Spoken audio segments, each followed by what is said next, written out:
రాజకీయాల నాయకులకి మాత్రం అద్భుతంగా ఉందని మాత్రం చెప్పగలను. కానీ ధర్మబుద్ధి మాత్రం కలిగి ఉండాల్సిందే. అప్పుడు మాత్రమే కావలసినటువంటి పనులు మీరు చేసుకోగలుగుతారు.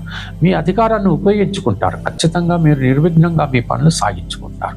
ఎవరైతే వినోదాల్లో పాల్గొన్నప్పుడు మాత్రం కొంచెం మెలకుగా ఉండండి, కొంచెం జాగ్రత్తగా మాట్లాడండి. అనవసరంగా మిమ్మల్ని ఏదో ఎక్కువగా మాట్లాడేసి మిమ్మల్ని మీరు అగౌరవపరచుకోవద్దండి. ఆ రకంగా మీరు ప్రవర్తించినట్టయితే ఎటువంటి సమస్య లేదు. లేకపోతే పెద్దలను గౌరవించండి, గురువులను గౌరవించండి. ఎందుకంటే శనైశ్వరుడు హార్డ్ టాస్క్ మాస్టర్. ఆయన అన్నీ కూడా మీ క్యారెక్టర్ని చూస్తాడు, మీ వ్యక్తిత్వాన్ని చూస్తాడు. కాబట్టి మీరు ఎంత జాగ్రత్తగా ఉంటే అంత మంచిది. ధర్మబుద్ధి అనేటువంటిది చాలా ఉత్తమం.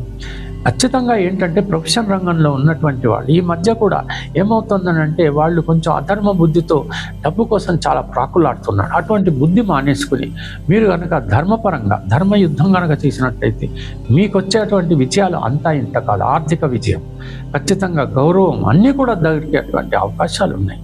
ఈ రకంగా ప్రవర్తించి ఈ మాసమంతా కూడా అద్భుతమైనటువంటి మీటిలో అనుభవించాలి. కాకపోతే నేను ఒక చిన్న సలహా ఇస్తాను. ఏమిటనంటే మీ పనులు సాగించుకోవటానికి, మీరు ఆనందంగా బ్రతకటానికి, మీరు ఆర్థిక పరంగా ఇంకా మెరుగుపడటానికి ఒక చిన్న సలహా ఏంటంటే భక్తి అనేటువంటిది చాలా అవసరమని మాత్రం తెలుసుకోండి. ప్రతిరోజు కూడా శనైశ్వరుడికి అష్టోత్తరంతో చదవటం, హనుమాన్ చాలీసా చదవటం మీకు ఉత్తమం అని మాత్రం మీరు తెలుసుకోండి. తెలిసింది కదా. సెలవు. మరి ఉంటాను. నమస్కారం.